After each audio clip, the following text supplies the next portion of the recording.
plenário do Supremo Tribunal Federal deve analisar hoje 5 agravos regimentais de alguns condenados na Ação Penal 470. Os agravos pedem desde a conversão de regime prisional até autorização para estudar e trabalhar fora, como é o caso do ex-ministro da Casa Civil, José Dirceu. No processo, a defesa alega ser permitido o benefício àqueles que cumprem pena em regime semiaberto, sem condicioná-lo ao cumprimento de 1/6 da pena. A defesa vai além e destaca que negar o trabalho externo ao sentenciado em regime semiaberto equivale a igualá-lo ao regime fechado. Vamos conversar agora com a consultora jurídica da TV Justiça, Gisele Reis, que vai explicar para a gente os destaques da pauta de hoje. Boa tarde. Boa tarde, Letícia. Boa tarde a todos. Nesse processo, então, quais outros condenados que também entraram com recurso? Nós temos ao todo 5 pedidos, né? Como você mesmo mencionou, constam na pauta 5 processos, recursos que foram feitos em relação à execução penal. E os condenados que pedem são José Dirceu, Delúbio Soares. Eles pedem o cumprimento da pena, a possibilidade, eles já foram condenados ao regime semiaberto e pedem então a possibilidade, diante desse cumprimento de pena estabelecido nesse regime, de trabalho externo. Romeu Queiroz e Rogério Tolentino, além do trabalho externo, pedem também a possibilidade do estudo externo.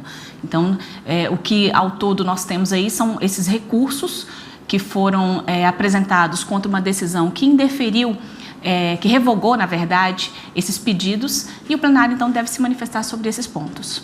Agora, com relação ao trabalho, né, que é o que está sendo questionado aí na ação, o trabalho do preso, ele é obrigatório? A lei de execução penal estabelece o trabalho do preso como um dever do condenado, né? Então, na verdade, quando se fala em trabalho, tem que ser visto o trabalho não como um trabalho penoso, um trabalho forçado, é um trabalho que visa reinseri-lo na sociedade, que visa, na verdade, cumprir o objetivo da pena de reinserção, de conseguir fazer com que aquele apenado ele esteja em condições de voltar ao convívio social.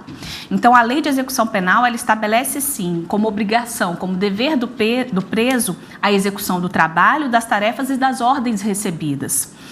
Então, isso não significa dizer que é considerado como um trabalho forçado, porque a própria Constituição Federal estabelece que ninguém será condenado à pena de trabalho forçado, mas é um direito, na verdade, do condenado de conseguir ficar livre do ócio, de conseguir ter uma atividade dentro do presídio.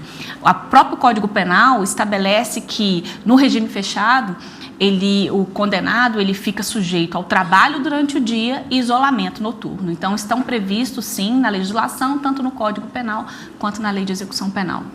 E que outros pontos a Lei de Execução Penal define com relação ao trabalho externo? A Lei de Execução Penal, ela definiu o trabalho externo em relação àqueles condenados que cumprem a pena no regime fechado. Em relação ao regime semiaberto, não houve expressamente, taxativamente, nada a respeito desse ponto na Lei de Execução Penal. Existem alguns requisitos previstos na lei, são chamados requisitos objetivos e requisitos subjetivos. Então, para que o condenado em regime fechado possa se ausentar, né, do presídio para um trabalho fora da penitenciária, ele tem que preencher esses requisitos de acordo com a lei. Quais são esses requisitos? Em relação aos requisitos subjetivos, seriam as condições pessoais do condenado, que devem ser analisadas pelo juiz das execuções penais, para verificar se ele tem ou não condições de trabalhar fora. Quais são essas condições? Ter aptidão para o trabalho, ter responsabilidade, ter disciplina. Um outro requisito previsto na lei é um requisito objetivo, ou seja, a lei estabelece que para aqueles condenados em regime fechado, deve ter o cumprimento prévio de no mínimo 1/6 da pena. E aqui é a grande discussão, porque em relação ao regime semiaberto, a legislação acabou não tratando desses pontos, tratou apenas para o regime fechado. E como fica, então, esse benefício no caso do regime semiaberto, já que a lei não especifica? Então, os tribunais e alguns juízes têm entendido que esse tipo de benefício, ele se estende e se aplica, sim, para aqueles que foram condenados ao regime semiaberto. E por qual razão? Porque, neste caso, não se deveria levar em consideração, não seria exigível aquele cumprimento prévio de 1/6 da pena, conforme está previsto na lei em relação àqueles que foram condenados para o regime fechado. Então, há decisões, sim, que admitem a possibilidade, que autorizam o trabalho externo do condenado, independentemente do cumprimento de 1/6, desde que se observe os requisitos subjetivos. há decisões nesse sentido de tribunais superiores, inclusive do STJ, mas no STF também há decisões no sentido contrário, no sentido de que há necessidade do cumprimento prévio desse requisito legal objetivo. Então, a discussão é exatamente verificar se esse requisito prévio se aplica ou não em relação àqueles que foram condenados e que tiveram como regime inicial decretado o regime semiaberto, já que a lei não se manifestou em relação aos condenados em regime semiaberto. Esse requisito de 1/6 previsto para os condenados em regime fechado se aplica ou não? Por que, então, a revogação do trabalho externo? Houve realmente a concessão à vara de execuções criminais, vara de execuções penais, ela concedeu a alguns condenados a possibilidade de trabalho externo e de estudo externo. No entanto, o ministro Joaquim Barbosa, presidente do Supremo Tribunal Federal, entendeu que esses benefícios deveriam ser revogados porque não houve um cumprimento legal.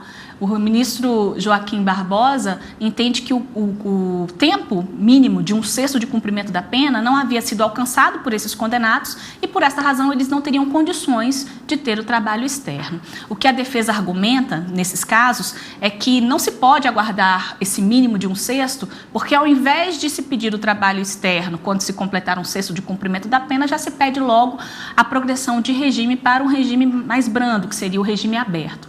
Mas o ministro Joaquim Barbosa entendeu que um dos requisitos não haviam sido preenchidos, que seria a hipótese do requisito objetivo, o cumprimento de 1/6 da pena. Um outro argumento também utilizado pelo ministro foi a questão da fiscalização do trabalho. A lei de execução penal, ela estabelece a possibilidade desse trabalho externo em obras públicas ou em serviços públicos da administração direta ou indireta, ou em empresas privadas, mas desde que haja a fiscalização, desde que haja a possibilidade de se ter o cumprimento da disciplina do condenado. Então, o ministro Joaquim Barbosa entendeu que, nestes casos, seria inviável fiscalizar o trabalho do condenado. Não há órgãos do poder público que fiscalizem essa atividade, então não iria ter condições de verificar a produtividade, a frequência, e por essa razão ele acabou revogando os benefícios. Ok. Os ministros do STF também devem concluir hoje o julgamento sobre a competência para fixar o número de deputados federais dos estados e do Distrito Federal. São 6 ações diretas de inconstitucionalidade que questionam uma lei complementar e uma resolução do Tribunal Superior Eleitoral. Na semana passada, por maioria, o plenário seguiu o entendimento da ministra Rosa Weber no sentido da inconstitucionalidade das normas, julgando procedente todas as ações. Para a ministra, a resolução do TSE invadiu competência do Congresso Nacional, uma vez que ao TSE não compete legislar, e sim promover a normatização da legislação eleitoral. O voto da ministra diverge do pensamento do ministro Gilmar Mendes, que considerou não haver qualquer inconstitucionalidade na participação do TSE na fixação do número de cadeiras nas bancadas estaduais na Câmara dos Deputados. O voto divergente foi acompanhado ainda pelos ministros Luiz Roberto Barroso e Dias Toffoli. Dessa forma, a ação volta agora ao plenário para definir quando esta decisão começa a valer. Gisele, o que falta para o resultado final desse julgamento? Na semana passada, ao todo, foram 7 processos analisados, um, inclusive, foi concluído. A ADC 33, que tratava sobre a constitucionalidade de um decreto legislativo, essa foi concluída, o julgamento, o relator ministro Gilmar Mendes votou pela improcedência dessa ADC e todos os ministros presentes na sessão plenária acompanharam o relator e houve julgamento definitivo nesta ação declaratória. Mas aguardou-se, então, para esta semana, a sessão de hoje à tarde, a conclusão desse julgamento, porque a ministra Rosa Weber chegou a mencionar, em relação às ADIs, as ações diretas de inconstitucionalidade, que também tratam deste mesmo tema, chegou a mencionar a possibilidade de trazer ao plenário uma proposta de modulação dos efeitos. O que significa isso? É dizer a partir de quando essa decisão produzirá efeitos. Essa é uma possibilidade prevista na lei, a lei que trata do julgamento e processamento das ações diretas de inconstitucionalidade, prevê que, por razões de segurança jurídica e de excepcional interesse social, os ministros, desde que haja no mínimo votos de 8 ministros, eles podem estabelecer um momento específico para que aquela decisão produza efeitos. E por que isso acontece? Porque, como regra geral, quando se tem a declaração de inconstitucionalidade de uma norma, significa dizer que aquela norma ela é inconstitucional desde que nasceu. Ou seja, a decisão do Supremo que declara a inconstitucionalidade de uma lei, ela produz efeitos pretéritos. Ela alcança, então, a lei desde o momento em que ela nasceu. E existe a possibilidade do Supremo mudar esses efeitos. Desses efeitos, ao invés de serem pretéritos, serem futuros. Mas para que isso aconteça, é preciso que, no mínimo, exige-se a lei uma maioria qualificada. Então, para que aceitem essa modulação dos efeitos, são necessários, no mínimo, votos de 8 ministros.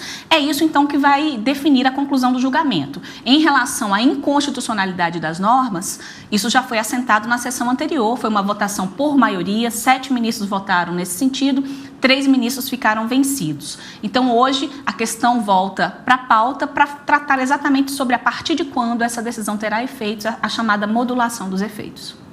E na última sessão, a ministra Rosa Weber chegou a adiantar alguma proposta sobre os efeitos da decisão? Ela não chegou a adiantar nenhuma proposta. É isso que ela vai apresentar. Ela mencionou que iria trazer uma proposta, mas ela não adiantou no que consistiria efetivamente a proposta da modulação dos efeitos.